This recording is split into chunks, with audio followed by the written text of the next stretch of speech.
Muito boa noite, sejam todos muito bem-vindos para o nosso espaço, para o nosso momento, para esse momento tão precioso. É fundamental estabelecer pausas, especialmente numa sociedade ansiosa, ativista, que toma decisões irrefletidas, no automático. É fundamental parar, refletir e clarear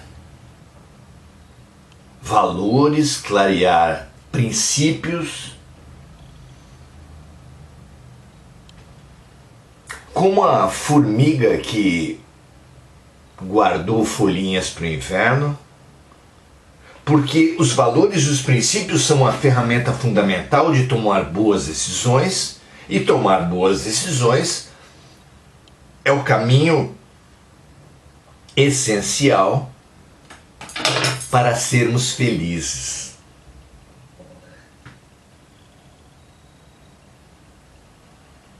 Que nós tenhamos esse investimento agora em clarear princípios, não apenas lendo, participando de reflexões, participando de lives, mas trazendo esses princípios para a prática, porque não há nada mais eficiente para clarear e fixar princípios, essas programações mentais para o bem, tão importantes quanto a prática desses princípios. Os discursos podem levar à hipocrisia. Há tanta gente que prega uma coisa e faz outra. Mas a prática de valores, essa está muito à frente de qualquer outro processo ético, moral. Precisamos de clareza ética.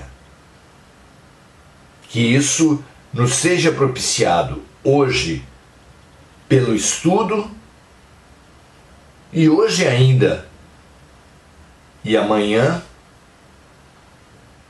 pela prática. Muito bom, muito feliz por estarmos aqui.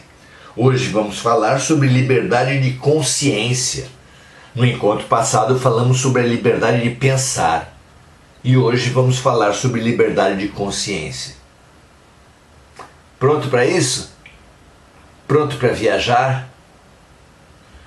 Que assim seja, que a nossa jornada espiritual ganhe um impulso a cada dia através das reflexões de O Livro dos Espíritos, de Allan Kardec, ferramenta fantástica de conhecimento, autoconhecimento e da prática do bem.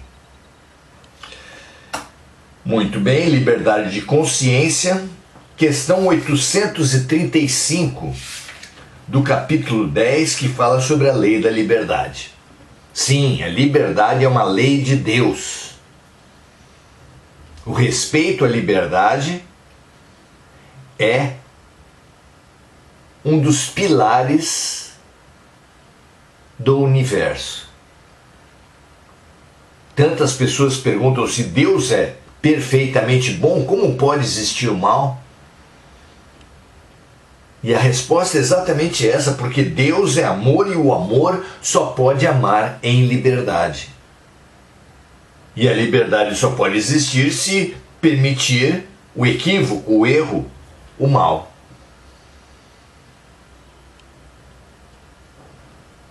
Então o mal, o erro, o equívoco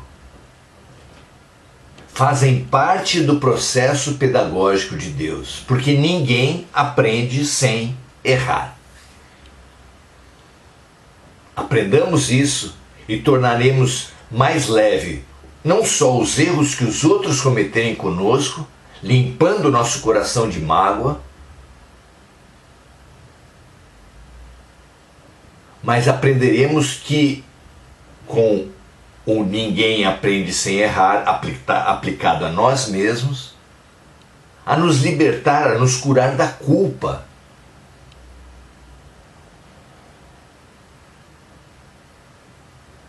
Porque não há por que nem punir os outros, nem punir a nós mesmos. Temos todos nós que refletirmos, aprendermos com os erros e estarmos mais atentos para não errar novamente. Na síntese perfeita de Jesus, vá e não erre mais. Que assim seja para todos nós. Kardec pergunta então para a resposta dos espíritos de luz. A liberdade de consciência é uma consequência da liberdade de pensar? A resposta diz o seguinte: a consciência é um pensamento íntimo que pertence ao homem, assim como todos os outros pensamentos. Então, mais ainda do que liberdade de consciência ser uma consequência da liberdade de pensar, liberdade de consciência é a liberdade de pensar. Muito bem, 836. O homem tem o direito de colocar obstáculos à liberdade de consciência?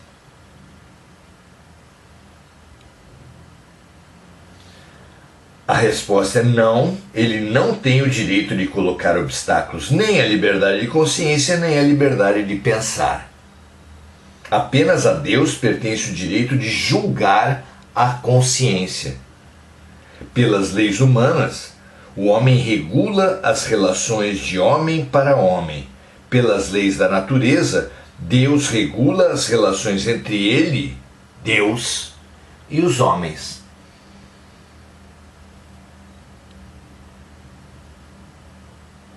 Aqui há um porém. Entendemos que tanto a pergunta quanto a resposta falavam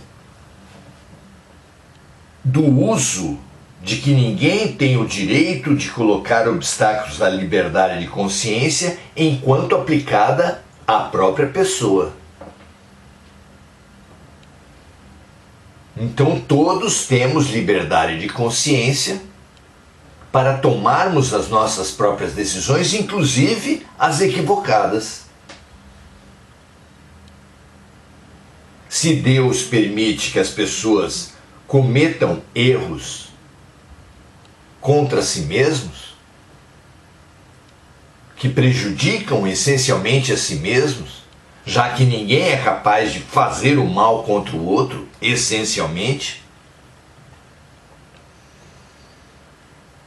porque Deus só permite que uma pessoa atinja a outra, agrida a outra, de qualquer forma que seja, se para a vítima aquela agressão for um chacoalhão, for um chamamento, fizer sentido para o seu despertar, portanto, ninguém é vítima de nada.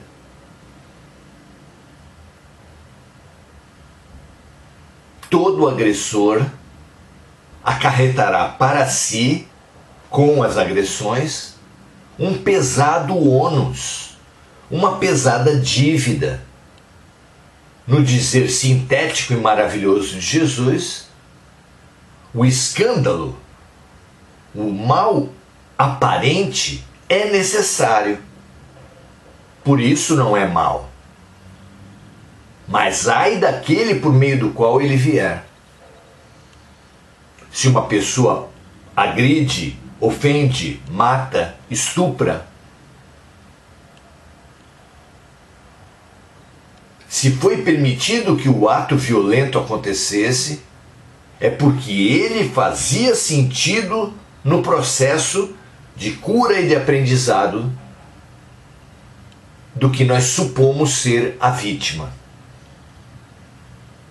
Mas nem por isso, nem por 1 milímetro que seja, o assassino, o suicida, o agressor, o estuprador, será perdoado por isso. Porque o escândalo é necessário, o aparente mal é necessário, mas ai daquele por meio do qual ele vier. Num exemplo simples e coletivo,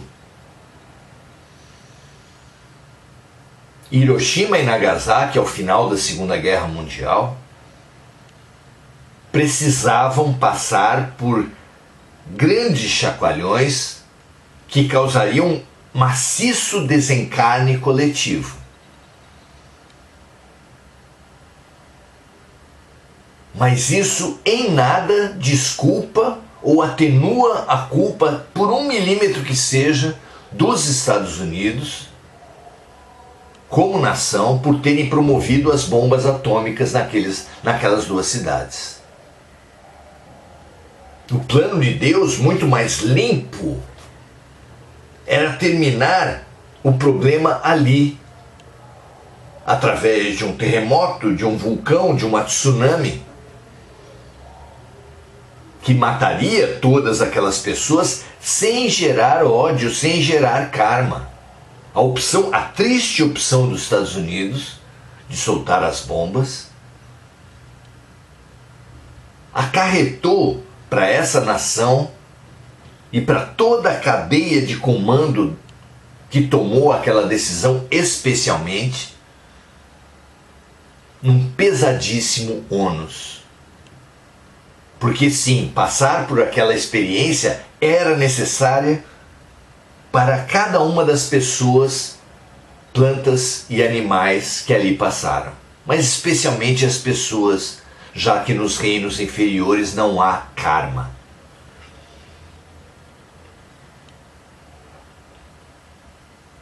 Mas ai daqueles por meio dos quais o chacoalhão, o impacto, o chamamento violento veio. Veja se fica claro assim para você. Por fim, questão 837. Qual o resultado dos obstáculos colocados contra a liberdade de consciência? Então não podemos supor que nenhum ato violento com o outro possa ser obstaculizado.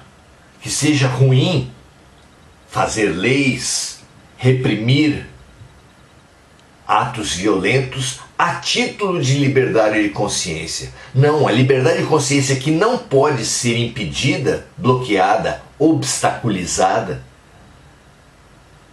é aquela que afeta exclusivamente a própria pessoa. Todos têm o direito de pensar, sentir o que quiserem. Já o falar e o agir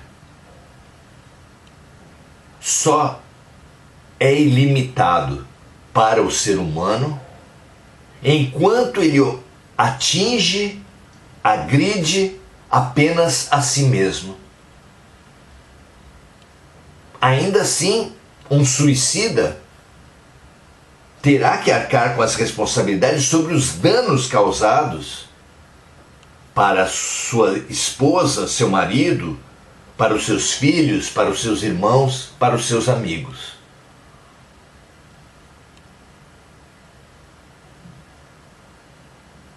Tudo o que afeta exclusivamente a você é da sua liberdade.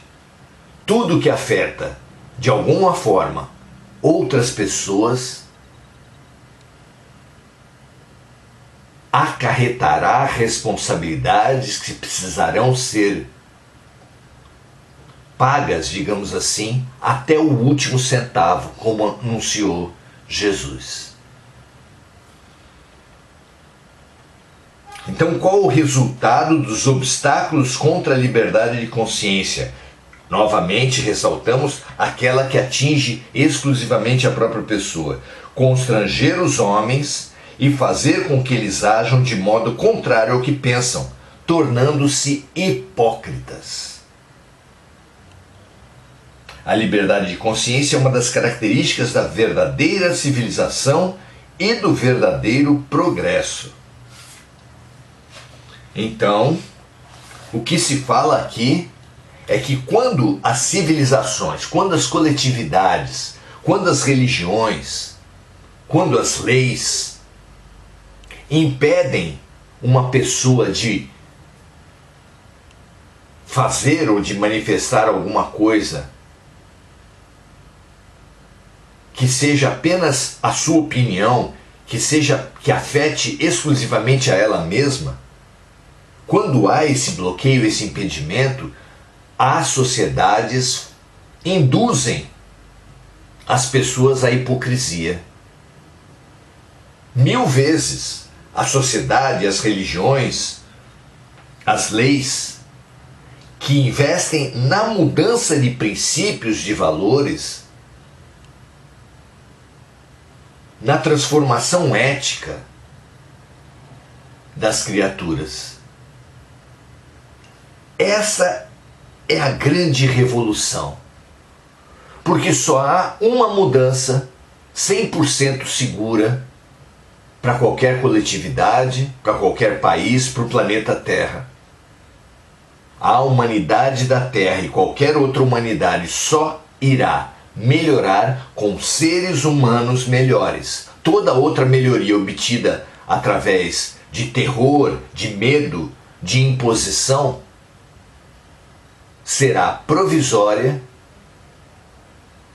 e gerará hipocrisia, falsidade. Então, sim, é necessário conter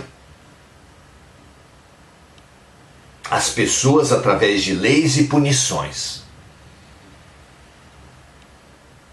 Mas é urgente que façamos essa continência com um processo educativo.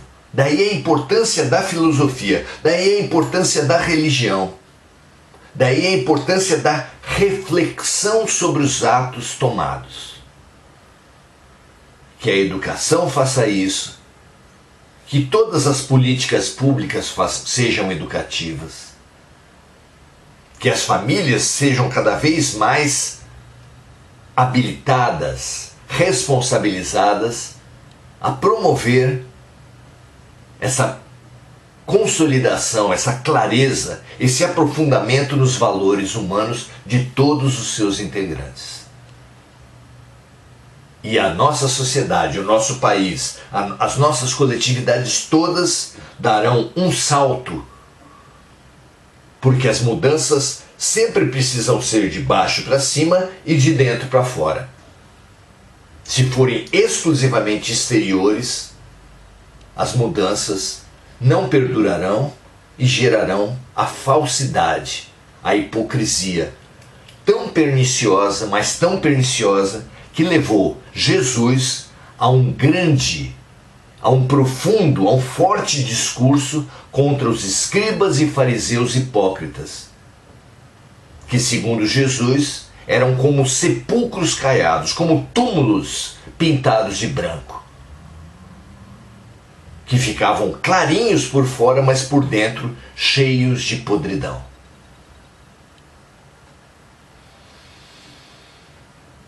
Aprendamos e nos abramos para real mudança de valores, para real revolução ética, que Jesus veio propor como ninguém, mas que também foi proposta de Sócrates, de Buda, de Mahatma Gandhi, de Chico Xavier, de Irmã Dulce, Madre Teresa. Se você realmente admira os luminares, perceba os valores, busque a sua prática, transforme as suas atitudes. Rótulos, instituições, ritos não mudam ninguém. nem todo aquele que disser Senhor, Senhor entrará no reino dos céus, mas sim aquele que fizer a vontade do nosso Pai. Muito bom. Vamos então que essa oração, que esse pensamento, que esse ensinamento que fizemos uns aos outros a partir da mensagem dos amigos espirituais estimule, encoraje todos os seres humanos da Terra a se perceberem, a se observarem nos seus pensamentos, sentimentos, palavras e ações e a depurarem a si mesmos a partir dessa proposição, dessa boa vontade para a transformação através do serviço, através da compaixão, através da prática do bem. Muito bom, um prazer enorme estar com vocês. Vamos saudar agora os amigos.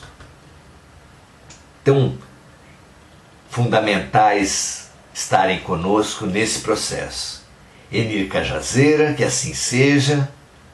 A gratidão da Mônica Silva e da Gugu. Marco Aurélio Trindade pergunta: o mal é a cura para o bem? Não. Não, o projeto de Deus não inclui o mal. Mas como o projeto de Deus inclui a nossa liberdade, ele permite que o aparente mal aconteça. Mas o único mal que podemos fazer é o mal a nós mesmos. Todo mal que for praticado contra os outros não gerou vítima, porque não existem vítimas e nem poderiam existir no universo perfeito e justo de Deus. O que existe são chacoalhões para as pessoas que sofrem os males, sofrem as violências. E esses chacoalhões são permitidos por Deus porque são a última ferramenta a ser usada pelo sublime educador da humanidade, das humanidades, o sublime educador do universo. Se não ficar claro, continuamos conversando. Esse vai ser o assunto para sempre do nosso espaço aqui. Gugu Souza diz: meu querido amigo, você me fez recordar de um ditado popular que eu ouvi muito na minha infância e juventude. Por fora, bela viola, mas por dentro, pão bolorento. Muito bem, é isso mesmo.